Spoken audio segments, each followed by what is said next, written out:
No success in the world can compensate for failure in the home. That's why Club Wealth was founded, to help driven, successful, and busy real estate agents like you double their business while building a strong, balanced home life. Join us each week as high-producing agents and team leaders share their stories and unpack the principles and systems they've used to double, triple, and even quadruple their business while enjoying greater quality of life. And now, here's the latest episode of Club Wealth TV. Hello, everybody. My name is Michael Hellickson, and welcome to Club Wealth TV with my co-host, Miss Cherie Benjamin. And as you guys know, Cherie kind of gets by in the real estate business on her meager 500 units a year, so she'll survive this year, fortunately. We're all grateful for that. And so, that said, I love having Cherie on. She brings a great perspective to Club Wealth TV. And we're super excited about our guest today. Today, we have with us Mr. Chris Heller. And I got to tell you something. Chris Heller is no freaking joke, you guys. This guy right here, I'm afraid to even say how many decades ago it was that you and I originally met, Chris. But it was a long time ago. Down at a mastermind. Actually, it was held at your office. The one I think that you and I originally met at. Was down in your office in San Diego, and it was great. We had all kinds of great agents there. We had, I know Jay Kinder was there, and Buddy Blake was there, and Curtis Johnson was there, and I can't remember who else. There's about 25 of us, and everybody in that group ended up doing very, very well in real estate. And you, Mr. Heller, went on to become the CEO of the largest real estate company on the planet, Keller Williams, and over time, you decided, for one reason or another, to leave Keller Williams, and now you're the CEO of Mellow Home, which we'll get into that a little bit later. But first and foremost, I just want to say thank you for being with us today. It's super exciting to have you today. Oh, it's my pleasure. And I am live. I am alive. People have wondered, man. It's like everybody keeps asking, what's going on with Chris Heller? Like, I never hear from him anymore. Where is that guy? Yeah, no, it's still alive and kicking. And I still have my team. This is in fact, this is our 30th year of the Heller, the home seller team in San Diego. So they're still down there selling houses and helping lots of people with their real estate needs. And that is awesome. Good for you, man. I'm super stoked about that. So how many people do you have on your team down there now? There's, I think there's 11 or 12. Yeah, so you've done a great job. I'm going to be honest, you're the first time I ever saw stand-up cubicles was in your office, and it inspired me. I literally, as soon as I saw that, I'm like, oh, screw this, man. I went home, and I literally built out a 15-station stand-up call center. Literally the following week, I was so inspired by it. And, dude, let me tell you, game changer. It was awesome. Yeah, I've been standing for 30 years, actually. And when I first started, I brought in cinder blocks and we had these just regular desks, right, with the cubicle walls in this office I was in, and I brought in cinder blocks and raised the desk up so I could stand up, and I've been standing ever since. I'm still standing. That's awesome. Your feet must be exhausted. So, but 30 years of standing up. See, most people have just started to figure this out, and now it's crazy. In the last, I would say, year, it seems like all these stand-up desk companies have come out. It's like, what took them so freaking long, right? I mean, how is it that they just now are figuring this out, and all of a sudden they're everywhere, and everybody's like, "Oh my gosh, it's an epiphany!" And the millennials invented this, and I'm like, no, Chris Heller invented it a long time ago. I don't know about that, but what's funny is you see all these stand-up desks now, like you said, but what you also see are these high chairs. So people are still sitting; they're just sitting at a higher level than they were. It's like, wait a minute. That sort of defeats the purpose. I love it. Way to call a spade, man. That's awesome. But you're totally right about that. It's like, dude, if you're going to stand. If you're going to sit. But don't try and, stand, sit, or sit, stand, or whatever you want to call it. But, dude, we've got a lot of people watching right now already. And speaking of which, I see we got Ray Meyer, Kathleen Beasley, Amy Freeman. A bunch of Club Wealth coaches are on right now. So welcome, you guys. Terry LeBlanc. It's good to see you guys. So type in your questions for Chris. But I want to start off. And we got a lot that I want to cover with you today, Chris, and we've only got about 49 minutes left.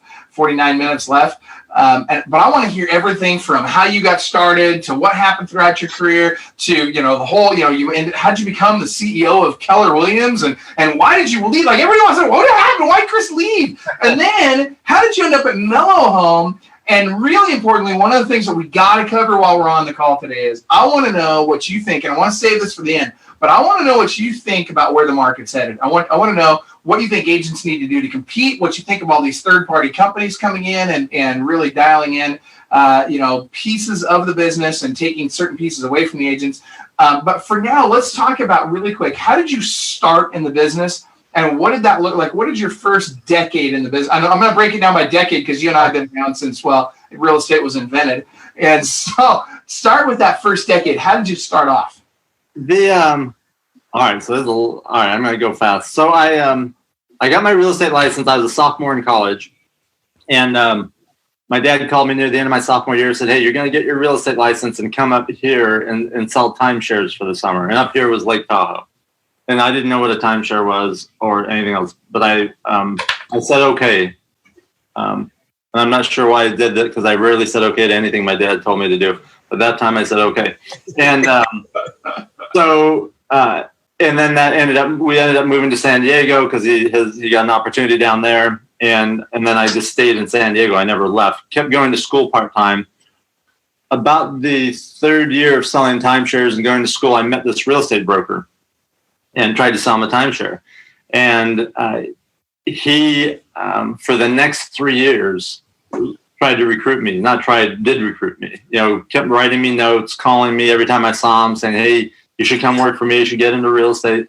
And one day he caught me in a weak moment. And I said, "Okay, I'll give it a try." And but I said, "I'm not going to sell houses. If I'm going to sell stuff, I want to sell big things. I want to sell buildings and land." And I knew nothing about real estate or commercial real estate. But I knew if I was going to do something, I wanted to do it big. So, he said, "All right, well, pick an area you want to work in." There was this area in Carlsbad near this airport. And I said, "There's a lot of industrial buildings." I said, "Well, that looks like a good area." So he gave me this little one-page script. And he said, "Go out to all the businesses and ask these questions." So I'd leave the office. I'd get in early, 6:30. I'd leave the office at 7, hit the streets, go into these businesses all day long, come back at the end of the day, and got information on these different businesses. I had no idea why I was asking the questions, what I was going to do with the information, no clue whatsoever. But there were questions like, how many employees do you have? Do you own the building? Do you lease it? Are you going to need more space? And, now I know that those were qualifying questions and prospecting type of questions. But at the time, I didn't know what I was doing. After 30 days of doing that, my stand-up cubicle was across from the top agents in the office. And I had bought a townhome the year before, and she farmed my neighborhood. So I saw from a homeowner what she was doing, and I sat across from her so I could hear and see what she was doing. And she was the number one agent in the office, residential agent. I thought, you know what, I could actually do this. So after a 30-day career in commercial real estate, I retired from that and transitioned to residential. Sold 27 homes my first year and was rookie of the year, and then just kept going from there. That first decade was, at the end of that first year, I hired an admin because it didn't make sense for me to be spending several hours a day stuffing envelopes or folding letters or doing paperwork or answering the phones. And I was young. I was one of the youngest people in the office at that time. And I remember I hired the assistant, and the agents were, giving me a hard time. Heller, who do you think you are, the president or something? Hire an assistant. No one has assistants in real estate. And I would look at them and go, well, who are you? Who do you think you are? You spend 4 hours a day folding letters and stuffing envelopes. I'm going to sell houses. And that just helped me sell more homes, freed up more time. Second year, I hired a showing assistant and someone to prospect with me, and it just kept going and growing from there. Never a goal. I will say this, Michael. Never a goal of building a team. A goal of just selling more homes. And as that happened, then I needed people to help run and take care of the business. See, and I believe that, and I'll tell you what I've noticed about you, about not only you, but of other really, really high producing agents and team leaders out there, is that most of us didn't start off saying, I'm going to go be the number one, whatever, right? I'm not going to be the biggest. I'm not going to be the most wealthy or whatever. We're just doing our thing, right? You just kind of go in there, you start working away, and then necessity dictates that, okay, well, now it's time for me to hire an assistant. And then as you grow, necessity dictates that you hire other people to help in other areas. And it just happens because that's what's next. It's not necessarily because you're like, wow, I want to have the biggest team, or I want to have, this huge ISA team, or, whatever. It's just, this is what you do. Yeah. Yeah. A lot of people who start off thinking that way are the ones that tend to fail, because they're only focused on this $1 sign. They're not focused on the fact that, our perspective changes. The bigger we get, the perspective of it changes. And it starts off with, man, I've got so much work, I need help. And then it changes to, well, I'm helping, and we get this sense of responsibility now that we have these other team members, and every person we add on, we think, oh my goodness, I've got a whole nother family that I have to feed also. So it's like there's a continual layer of drive that keeps getting added to that outside of just the dollar sign.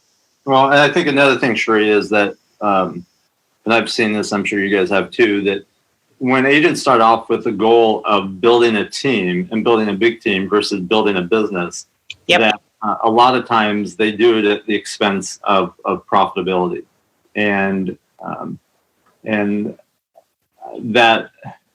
that's usually not sustainable.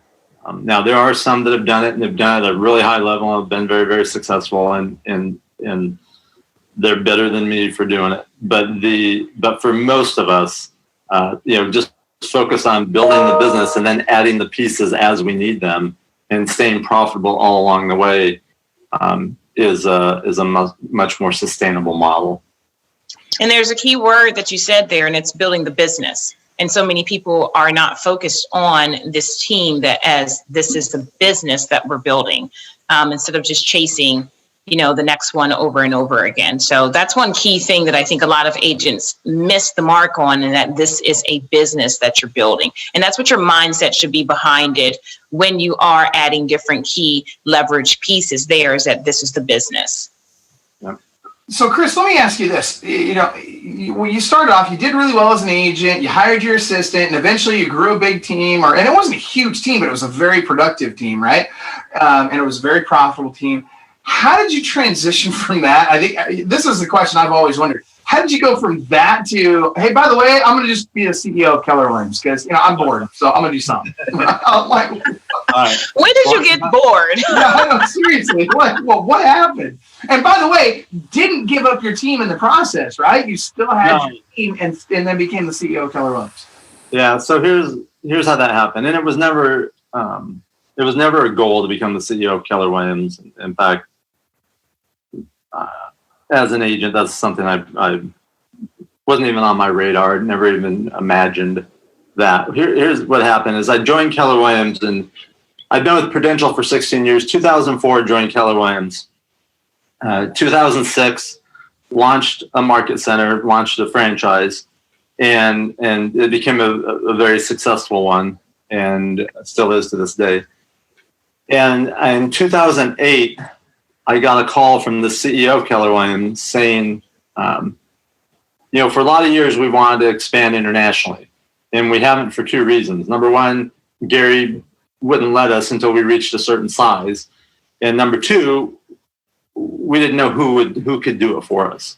And me and the president were talking, and we both said we know who the right person is, and we both said, who do you think it is? And we both said the same name, and it was your name. And we know you're going to be in Austin next week for this event, and we'd like to talk to you about that to see if that's something you might be interested in. And I said, well, I can tell you right now, I'm interested. I had no idea what I was interested in, by the way. Smart though. I love it. You're like, opportunity knocks. I'm gonna open the door. I don't know what it looks like yet, but I'm opening the freaking door. It was big enough where I thought, okay, this is a big challenge. Like for some reason, and every time I gripe about it, my wife reminds me that I like this. Sometimes I forget I like this, but just this far from impossible is where I like to hang out. And it seemed like almost impossible to build Keller Williams around the world. Mm-hmm. So that was 2008. We didn't make it real quick before you move on from that. I want to know, did it scare you just a little bit? Oh yeah. I mean, not only was there that, but there was, as much as some people don't believe it, I am very human and have the same human thoughts and emotions as everyone else does. And there was a lot of self-doubt and wondering why they thought I could do this, because I don't think I can do this. What do they see that I don't see? And I knew I had a couple years to prepare. So this was 2008. We were going to start this in 2010. So I had two things I needed to do in those 2 years. One is I had to set my team up, because I had invested a lot in it and still do have great name recognition and brand recognition in San Diego, and I didn't want to give that up. So I had to be able to set the team up to transition out of it. And I had already pretty much limited my activities at that point to the team of lead generation, listing presentations, and negotiations. So over those next 2 years, I replaced those three activities and, trained the person that was going to handle the negotiations, trained the person who was going to be doing all the listing presentations, and then figure out other sources for lead generation to replace what I was doing. So in the next year, 2009, I became the number one Keller Williams agent in the world. And I'll tell you how that happens. I was actually number two, and about 3/4 of the way through the year, the number one guy left the company. Yes. And, so I ended up being number one. Which, That's hilarious. Ben Kinney and I have a running joke. I always tell him the only way he was able to become the number one agent in Washington State was me leaving the industry. So sometimes you just got to wait for number one to go away for you to slip into that spot. And there's no asterisk next to my name in the Keller Williams record book, so I guess it works. So 2010, I go to Austin and start to figure out how we're going to build Keller Williams around the world, and spent a year, really the first year, just doing a lot of research, exploring and working with attorneys almost daily, and then started building it. I think when I left, we were in over 20 countries. And so from 2010 to 2015, I did a lot of international traveling, did a horrendous amount of Skype calls at all hours of the mornings and evenings and middle of the nights, and speaking with people all over the world. And then in 2014, there was talk with the CEO and the president and with Gary Keller that there was going to be a transition, and that the current CEO and president were going to become board members, and they wanted me and another guy to replace them in those roles, and they felt that I would be the best candidate for the CEO. So that was announced in January of 2015, and then I was there until April of 2017. So April of last year is when I left. So learned a lot. It was a great experience, and now ended up at Mellow Home. And I'll tell you real quickly how this happened, because this was nothing planned. When I left Keller Williams, I really didn't know. For the first time in my life, I actually didn't know what I was going to be doing each day. Had my team, but I wasn't going to go back into production. And really just got comfortable with being uncomfortable and not knowing what I was going to be doing. And happened to meet with the owner of this company, who's a very dynamic and self-made billionaire named Anthony Shea. And we met just not about, it wasn't even on the radar of me ever joining his company or doing what I'm doing now. It was just, we were just meeting to talk about the real estate industry. And we were both talking the same way and saying some of the same things. And I remember him saying, "Hey, we need to spend more time together. When can we meet? When can we have dinner? I'd like to spend more time with you." And we did that, and met again and met again and met again. And we met 10 times actually. After the 6th or 7th one, it was like, okay, wait a minute, this is something that might be an opportunity, and a big opportunity. And ultimately ended up joining him in February of this year. Okay, that's huge. And, I got to tell you, obviously, having been the CEO of Keller Williams probably opens a door or two in the industry, I would think. So that probably didn't hurt. But what I love about this story is that it really was relational. It wasn't transactional, right? Literally, you met this guy, you had no intention of doing anything with him, nor him with you. And yet you started the conversation, you got to know each other over a longer period of time, lots of meetings, lots of dinners, whatever. And that's what it takes, right? It really does take spending some time together. And Sharon's asking, and by the way, for those of you that have questions or comments, please type them into the live feed on facebook.com/Club Wealth, and we'll answer your questions live. But Sharon asks, why did you join? I'd love to hear that in a second. But what I'm really enamored with is just that you haven't taken some crazy, unusual path on anything in your life. Everything you've done, and this is why you mentioned the comment earlier that, surprisingly, people might be surprised to realize that I am actually human, blah, blah, blah. And I think there's a perception out there that Chris Heller is a machine, that Chris Heller is like the Iceman, and that he, is like Mr. Emotion-free and nothing bothers him, and he just is steady. No matter what's going on, nothing gets him worked up, nothing freaks him out, nothing gets him sideways. And the reality is, I don't think that's true. I think, to your point, you have emotions, you have feelings, you have bad days, you have good days, you have things that excite you, you have things that kind of get you sideways. I want to know, how do you maintain such amazing composure in the midst of all that?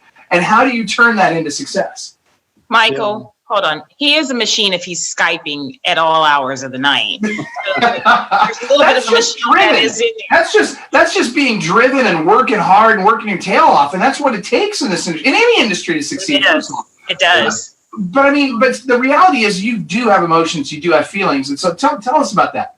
Yeah, it's an interesting thing when I look back, and you're right. That perception exists. I can't tell you how many times people would say stuff like, "Oh, I've never seen you smile," or "You're the most disciplined person in the world," or "You're a robot," or this or that. And yeah, I've created discipline in certain areas of my life, and I have in certain areas have developed an extremely strong mindset. Not in all areas. My 4 kids will tell you that. But in certain areas, in certain business places, I've learned to excel and do that. There's, there are some things that I've noticed about myself and where it comes from. We could analyze that, and that'd be really boring for everyone else. But I have.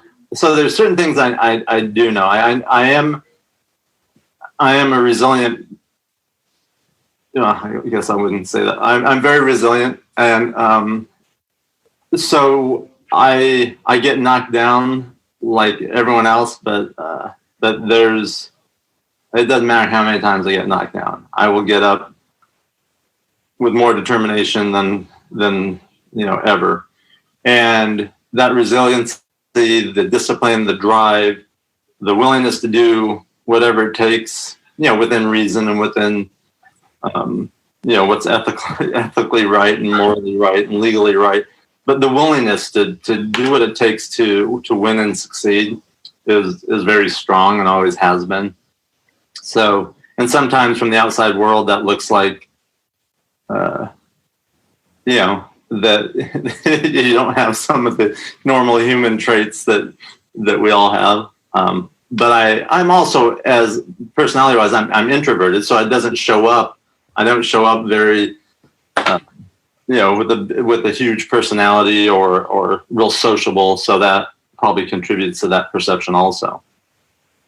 I think I like the word that you used. You used resilience. And the reason I like that word is because I think so often in real estate, so many people, and particularly people that are struggling with production, they get knocked back, they get knocked down. And I don't care what level you're at. I don't care if you're a brand new agent, huge team leader, CEO of a major corporation. At some level, we all get knocked down at some point. And I think the thing that absolutely, without question, separates the uber winners from the people that don't succeed at the level they're capable of is resilience. And the obvious example in today's world that comes to mind is Tiger Woods, right? I mean, here's a guy who's been through some stuff, right? Some of it he brought on himself, and some of it became a function of a lot of the things that in around him that caused him to kind of implode, essentially. Right. And so here he was, this Uber producer, implodes, and then through resilience, and there's really nothing else that can be said about it. Right. Nobody else picked him up and made it happen for him. Nobody else forced him to get back on it and succeed. And Mike Novak's like, you nailing it. Right. But it is true. Right. I mean, here's this guy that, I mean, literally was addicted to drugs, was having affairs, was doing everything wrong in his life and having all these challenges. And it affected his performance. He could barely move. His body was broken and beaten and battered, and he could barely do the profession that he had led him to success. Just like, with people like you and I, who, whether it's big challenges or little challenges, we've decided at some point, you know what? I don't care what happens. I'm going to continue moving forward. I may not leap forward like I used to, but I'm going to keep putting that one foot after the next every single day, and I'm going to make boring success. And that's really what it comes down to. Because for you, would you agree that success for you has been relatively boring? Yeah, I think it's I had a coach years ago who used to use the phrase repetitious boredom. Right, it's this repetitive activities that we do every day that really is boring. Right, there's and like everyone else, there were many days, probably more days than not, where I didn't want to do what I was doing. But I would acknowledge that quickly and keep doing it. Where most people would, if they had the awareness, would acknowledge it. If not, they would just react to the want or the don't want and stop doing it. Or if they did acknowledge it, then they would listen to it and then go do what they wanted to do, which might have been going to the beach or fishing or shopping instead of doing their job every day. Yeah, this morning on our team huddle, I talked to my team about the fact of how most people think of long races that a lot of people run, and how when they realize that someone's already crossed the finish line, they tend to slow up or they just give up instead of just putting their blinders on and keep pressing forward. Most people stop right when they're right there at that pot of gold. That's when they stop. That's when they give up. They don't keep doing those things. We've all had things that have given us stumbling blocks. We all have bad days. We all have all of that. But it's just the fact of waking up each day, putting one foot in front of the other. And that's true. I mean, it does get boring sometimes. Sometimes it does. But I always say, whenever I get bored, just click on your bank account and look and see and say, guess what? I need to keep going. I need to keep going. The bank account is a great barometer for that. Chris, I love what you just said, because a lot of people are afraid to call it what it is. And your bank account really is just that. It's a barometer, right? It's not to be compared against other people. Nobody gives a rip what anybody else makes, or at least they shouldn't, right? But and I'll tell you, the day that I started having the most success in my business was when I stopped worrying about everybody else. And for me, it was a guy named John Schlombush. He was kicking my butt, right? And finally, I quit worrying about John and how well he was doing, and I started worrying about how well I could do. And I used my bank account as a barometer. It didn't define me, but it absolutely told me how I was playing the game called life in terms of financial life. Obviously, we stand by what it says on the sign back here. No success in the world can compensate for failure in the home. But that said, go ahead. I want to hear more about how you use that as a barometer. Yeah, I think and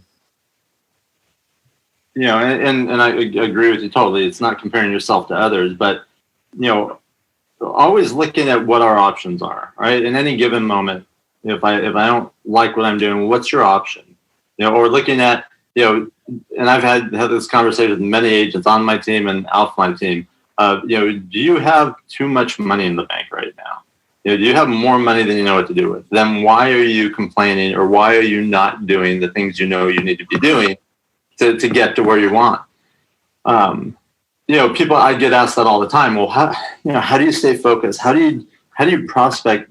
For 27 years straight, you prospected every day.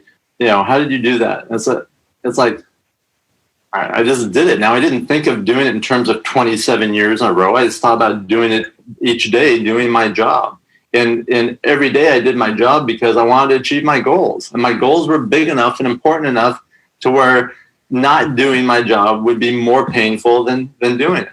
And that's, and it's got to be something important. And if it's ego based, it's not sustainable. It won't get you to do the things you need to do. In fact, because of that, you'll keep looking for shortcuts or looking for shiny objects and undermine what it is you're trying to do. I love it. Amanda Thomas and Todd just commented, and I think you know Amanda, Chris. She just commented. She says, "A flower doesn't look at the flowers around it; it just blooms." So, I love it. It's true. So good stuff. Well, let's get into some more stuff because we've only got about what do we got? 13 minutes left. Is that right? No, 23 minutes left. No, 23. 23, whatever, my math's off today. That's all right. That being said, Chris, what I want, I know, seriously, but we're running short on time, so I want to get to some of these questions that everybody's been asking. And one of the things that I want to ask you about is, hold on, where did it go? I just lost the question. What do you think about these external players coming into the marketplace, like iBuyers, and how do we compete with those as agents, or do we compete with them as agents? Yeah, so this is something I've thought a lot about. There's a lot of changes taking place right now, and they're changing, and it's happening really fast. In fact, it's so fast that I don't know if most people are even aware of it. The source of all the changes is consumer behavior and consumer preferences. You, I, everyone watching, listening, we're all now very spoiled and have expectations that are much different than what they used to be, right? We want speed, we want certainty, we want savings, and savings not necessarily in dollars, but in time or in energy. And we want things very quickly, and we expect a certain level of experience. Some of these models that are coming into the industry are being created with that in mind. And as a homeowner, at some point, if I could sell my home without having to put it on the market, get it ready, have strangers traipsing through it, and get the best possible price, sign me up. Who isn't going to want that? It's not there yet, right? The iBuyers can't do that. They're not going to give me the best possible price. But that's what they're working towards. Now, it's not that every seller is looking for that instant offer, that instant thing, but they're looking for certainty. They're looking for speed. They're looking for savings. So can we compete with that? Absolutely. But it takes us doing things at a different level than we've ever done before. You know, the customer service that's the low bar now that we have to be way above. We have to be creating the type of experiences that consumers want. So how do we do that if we're not a big technology company, or if we're not funded with hundreds of millions of dollars to just buy our clients' homes when they want to sell or if they didn't sell? We do that by offering the same level of service and providing the same things that the consumers want. We're just doing it more in an analog or a human way. Now, we know that people still like the human interaction. On any big decision, people still want that consultative type situation, right? We all could, if we're sick or something's wrong with us, we all could go online and find and diagnose and research and everything else. But it's important enough where we still go to the doctor and want to hear from the expert. And with something as big as buying a home or refinancing a home, people still want that, but they want an experience that's quick, that's seamless, that's hassle-free, that's transparent. And so we have to be able to provide that. What that means specifically is our clients should never have to reach out to us to get information. We should be anticipating their wants, their needs, their concerns, their fears, and be providing that and setting the expectations for them at such a high level that we're always a step or two ahead of what they're thinking, feeling, wanting, or looking for. The top agents do that. They've done that for years. It's now even upping that game to another level.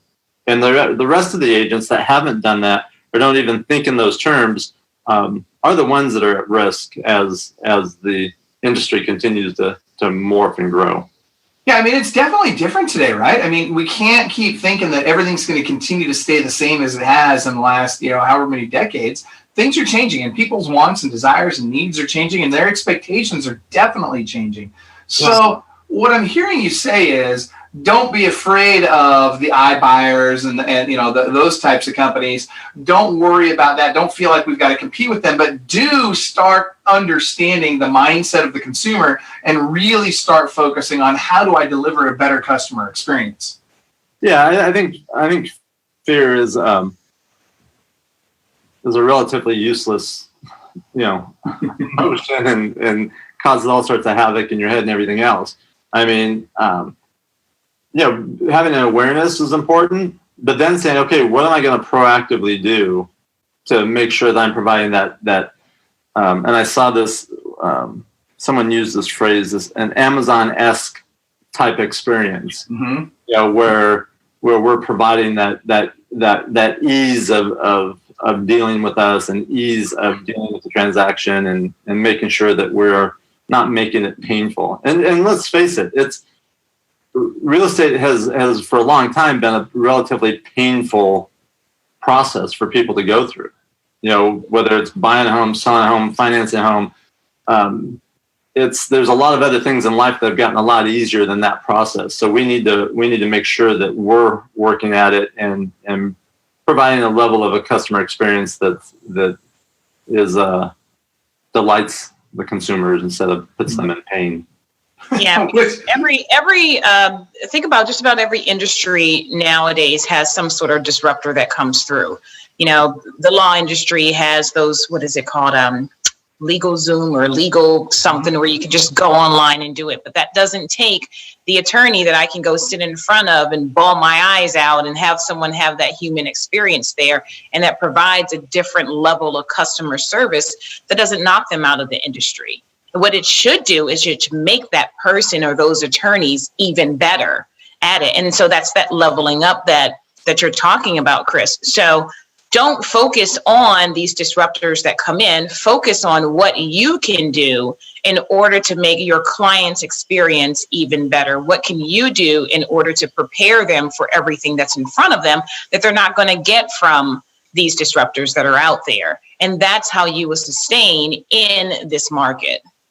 Yeah, it's things are going to continue. Technology and the digital age is only going to increase at an increasing rate. And we have to be able to leverage technology and use technology for the things it was designed for, which is to make our life easier, better, faster.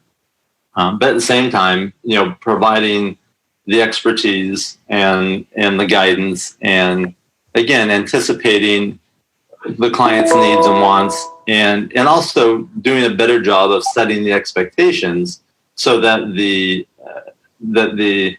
experience that they have is a better experience.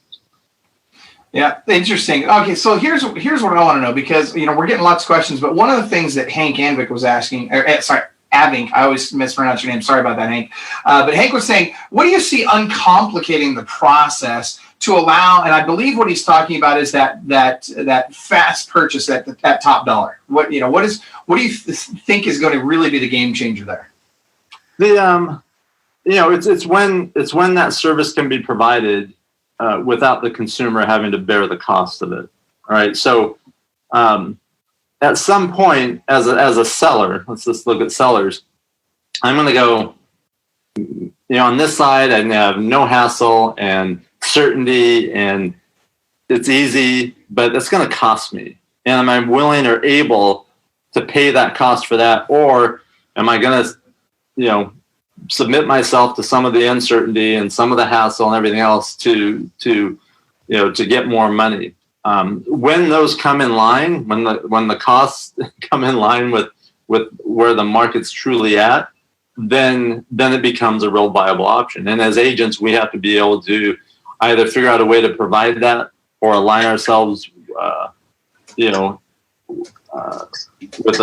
a company that can provide that or do something. But I don't know that that's going to happen anytime real soon. And the human interaction doesn't change. There's a certain percentage of the population that will always go that route.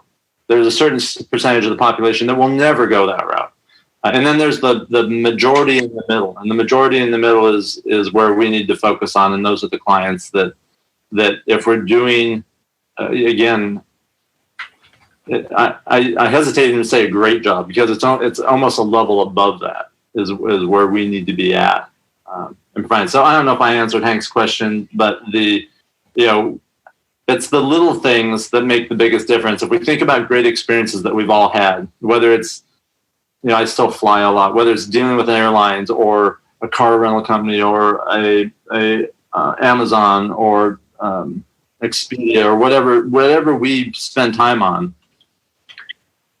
If we think about the things that work really well, that we really like, that cause us to go back again and again, those things all revolve around, like I said, the certainty, the transparency, the ease of use, and so we have to make this process of buying and selling a home that way.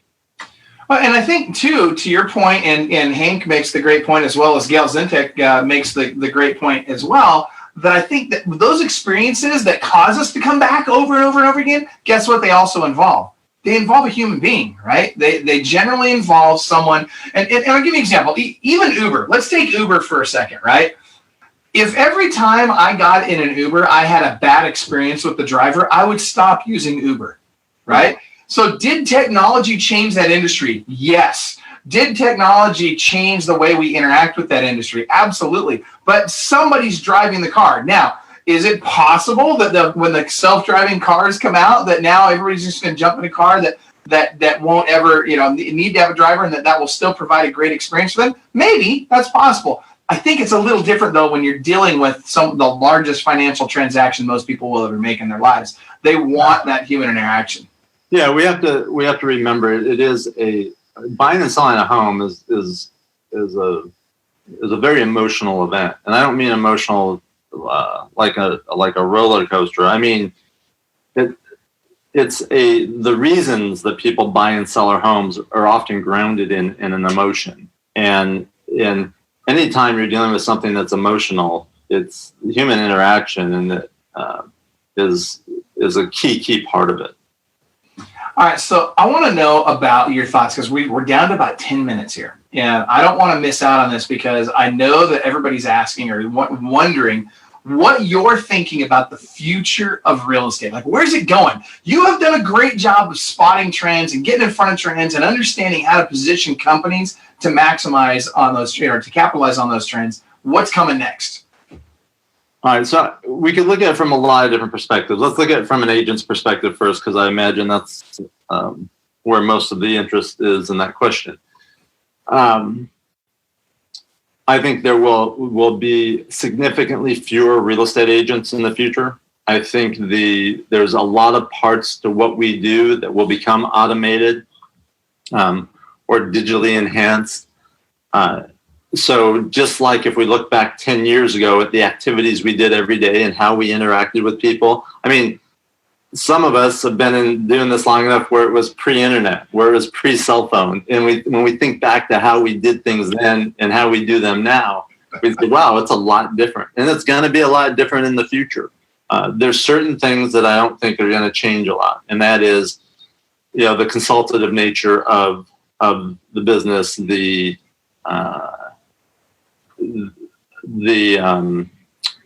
things that people, and I look at some of our clients, I have some clients that are highly intelligent, highly successful, and they still want to talk and get questions answered and see if they're looking at things the right way and what else they should be thinking about. And that part doesn't change. So anyways, there's going to be a lot fewer agents. There's going to be a lot fewer teams will continue to grow out of two reasons. One, out of necessity, because it's going to be more difficult for new agents to generate business because they don't have the resources that the teams will, and more of the business will be generated online. Doesn't mean that there's not opportunities for good old-fashioned lead generation. In fact, it goes in phases where sometimes that comes back at even a more effective rate. But I think the other things that we'll see in the future is lots of new players and lots of new models that continue to come into the marketplace. and new alternatives for buyers and sellers. That'll create a lot of fragmentation, creates a lot of options for agents. We have more options and different options for where we choose to work or who we choose to align with, or what type of company we want to be with now than ever before. It'll be, I think, one of the most interesting things will be that as the market shifts, and I don't know about the rest of the country, although I have a pretty good sense, but I know in San Diego the market is starting to shift. In Orange County the market's starting to shift, and it's a matter of time before we feel that in other parts of the country. It'll be interesting to see what that does to online lead generation. It'll be interesting to see what that does to some of the new models and which ones are sustainable in different types of markets and which ones aren't. I think for us, it's just a matter of we have to keep doing what we do at a higher and higher level. I think the other thing that as the market shifts, it's really important for agents to understand what they need to do differently, how they need to act differently, how they need to have a different mindset, how they need to have different dialogues and skills in dealing with buyers and sellers and educating them about the market. I think the understanding that we have to build our inventory in a market that's cooling off, that we have to get very proficient at our pricing skills, at our price reduction skills, and and educating the clients and preparing them for making difficult decisions that at the moment will be uncomfortable, but have them understand how within a few months they'll be very glad they did what they did when they did it. So anyways, that was a long rambling answer to a simple question about the future. Dude, I love what you're saying though. So there's a couple of interesting thoughts that I've got from that. So first of all, you've been echoing what I've been saying forever, which is you guys, teams are taking over. Like it is what it is. And if you think about this, and I'm gonna go out on a limb here. I'm gonna say right now, the biggest team in the country has formed and nobody even realizes it. Nobody even realizes that it is actually. Michael, stop talking about my team. As much as I would like to say it's Sheree's team, it's not. It's a much bigger team, and they didn't start off as a team. They started as a technology platform, and I think, Chris, you know where I'm going with this. It's freaking Zillow. You want to talk about the biggest team in the country? Look at Zillow, because that's what they're creating. Well, yes, and they're not the only one either. Look at Redfin. Redfin's a big team. EXP is essentially a big team. So they're, but yes, absolutely. The big gorilla in the room is Zillow. And it's funny. I spoke earlier in the year at a conference in San Francisco and gave a presentation. And in the presentation, I made the comment: it's only a matter of time before Zillow starts to vertically integrate. And go from a lead platform, advertising platform, and starts to go vertical into some of the different business segments. And then, sure enough, last month they announced, they now own a mortgage company, and so yes, exactly. And if we don't think that they will get deeper into the real estate process, then we're all delusional.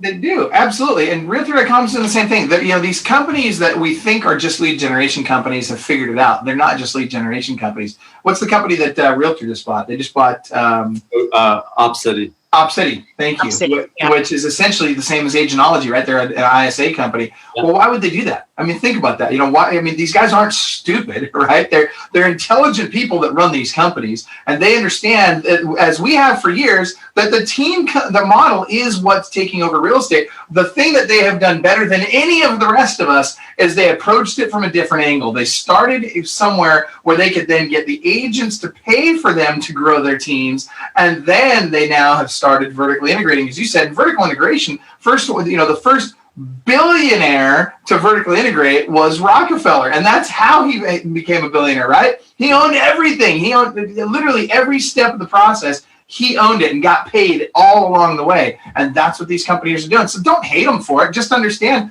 they're running a business, and they're responsible to their shareholders, and they're accountable to those shareholders. Guess what? They got to do that. All right. So, which is not exactly what we're doing at Mellow Home, but there's certain aspects of it that run parallel to what you just shared. Okay. Yeah, so talk to us. Sure. Yeah, talk to us about Mellow Home. So you left Keller Williams, Mr. Wait, hold on. You're no longer there at all, right? Where's your team now? So no, technically my team is still with Keller Williams. I do have a couple Keller Williams franchises. I'm selling one of them right now. And so right now, yes, we're still part of Keller Williams. You did not go to EXP. No, I just kidding. Somebody had to say it. Come on. I mean, everybody's shouting about EXP right now. But go ahead, Sheree, finish your question. So, okay, so the CEO of Keller Williams. Right. So I did leave that role. So Loan Depot is the second largest non-bank lender in the country, the fifth largest lender overall. Privately held company, 9 years old, has gone from startup to where it's at now, which is just this phenomenal run. In talking with Anthony and understanding his vision, which was very much aligned with what I thought and viewed, is there's an opportunity. And the opportunity we saw was to build a single brand for homeownership, a single brand for homeowners to get their homeownership needs met. Just like I can go to Amazon and get all my retail type needs met. If we could build a single brand where a homeowner could finance, buy, sell, protect, improve, maintain their home without having to deal with many different companies and many different experiences, we could do something really special. Now that's a big if, right? If we can do that. But it's a big enough one that it's a game worth playing, and that's the game that we're playing. So we launched a new company called Mellow Home, a sister company to Loan Depot. The first phase of what we're doing is we're taking all the Loan Depot customers and leads that we generate, and there's hundreds of thousands of them on a monthly basis, many of which are looking to get financing to purchase a home, the majority of which do not have a relationship with a real estate agent. And we're able to, the ones that qualify, can qualify for financing, to qualify to purchase a home. If they don't have an agent, tell them about a referral network that we've created through Mellow Home, which is a network of the top agents in the country. And would they like to be connected with a top local agent in their marketplace that knows the market better than others, that has the best reputation, and that provides a really high level of service. And surprisingly, not really, a lot of these customers say, yes, we would like that. So we connect the agent. We have a concierge team that introduces the consumer to the agent and the loan officer, stays in communication with the loan officer, the consumer, and the real estate agent throughout the process to ensure a great experience. And we're sending referrals of pre-approved buyers that are pre-approved with Loan Depot to agents across the country. They're doing a great job with the customers and getting them into homes and paying us a referral fee. That's the first phase of what Mellow Home is doing. We started, I joined in February. We sent our first referral in April. We've had hundreds of deals closed. We have hundreds in escrow, are under contract, and more every day. And are looking to add more agents. There's many marketplaces where we don't have agents, and we get a referral, we have to go find an agent very quickly. But we're looking for top agents that are selling ideally over 50 transactions a year. In certain marketplaces, if we need coverage or the marketplace doesn't have that type of volume of business, then we'll lower that requirement down to 25 transactions a year. Okay, so Chris, we are officially out of time. We've got to jump on a coach's call right now with, we've got over 60 coaches now at Club Wealth. We've got to jump on a call with all them. They're waiting for us there. That being said, before we do, if you guys would like, and Chris, would you be open to coming out maybe to one of our events and speaking at one of our events? I would love that. It's fun to do. I'm an agent at heart. I like being around agents. I like talking to agents. So that would be an honor. I love it. Okay, so here's the thing. So if you guys would like to have Chris come speak at one of our events, type in "have Chris speak" right into your browser, right here into the Facebook feed right now, and we'll make sure we figure out a way to make that work. Aubrey, if you're listening right now, you need to reach out to Chris. You need to figure out how to make that happen, because I would love to hear more from you, Chris. You're a brilliant man. You're one of the smartest people in real estate. I always say you've forgotten more about this industry than most of us will ever know. And so seriously, love you, love having you on, and really appreciate you taking the time to be with us today. You guys that also, if you'll go to clubwealth.com/Chris Heller, clubwealth.com/Chris Heller, we're going to have some downloads there. And if you want to learn how you can get the the approval, get approved, go through the application process and get approved to receive those referrals from Mellow Hum, go to that website, go to clubwealth.com // Chris Heller, and we will make sure that we send you that application information so that you can apply. And I'm going to be honest with you, they're looking for ballers. They're not looking for agents that can't close a door. So literally, you got to know how to sell. But that being, look at all these people are like, have Chris speak. Have Chris speak. Oh my gosh, I love it. So hey, he's in Irvine right now. There's a little thing for you to remember. He's already in Orange County. Dude, we got BSM coming up in November. Chris, you and I might have to talk offline about that. But so, and by the way, those of you that haven't done so already, make sure that you get signed up for Club Wealth's Business Strategy Mastermind Conference. That's at clubwealth.com /BSM. The hotel is nearly sold out. And I can tell you that the event is going to sell out this year. We have well over 100 more people signed up at this point now than we did at this point last year. So make sure you get out there. Final shout out I've got to make is to WiseHire, our sponsor for the show. We freaking love these guys. They do a great job recruiting for us. So if you guys haven't checked them out already, go to clubwealth.com /WiseHire or wisehire.com /clubwealth, and you can get our deal. So final thoughts. You got 15 seconds each. Sheree Benjamin. Oh boy. Okay, 15 seconds. I don't have a lot of time, but I do want to thank you for coming on today, Chris. Thanks for sharing your wealth of knowledge that you have over the course of years and what's at our current state right now in the real estate business that I think a lot of agents need to hear and they need to also pay attention to. And also resilience. That is one of the key words from today is resilience. So thank you, sir. Love it. Chris, your final thoughts. Hey, just thank you, Michael, and thank you, Sheree, for having me. It's a pleasure. I hope anyone that watched or is watching this gets some value out of it. And give us an hour or two to get the information on that site. That's my fault that it's not there already, not Michael's fault. So we'll get that taken care of. Right on. I love it. We'll get that done right away. So, Chris, if you just want to reach out to Aubrey, they'll do it right now while you talk to them. And, hey, everybody, freaking love you guys. We would never be able to do these calls without you. This Club Wealth TV would not exist if you guys didn't show up to watch. And we love it when we get world-class agents and CEOs and industry leaders like Chris Heller. So thank you, guys. And remember, inside each one of you, there's a world-class beast just dying to get out. You got to choose to unleash that beast. So go take a step forward today. It doesn't have to be a world-class step. Just do something to move forward and be resilient. Have a great day, everybody. Thanks again, Chris.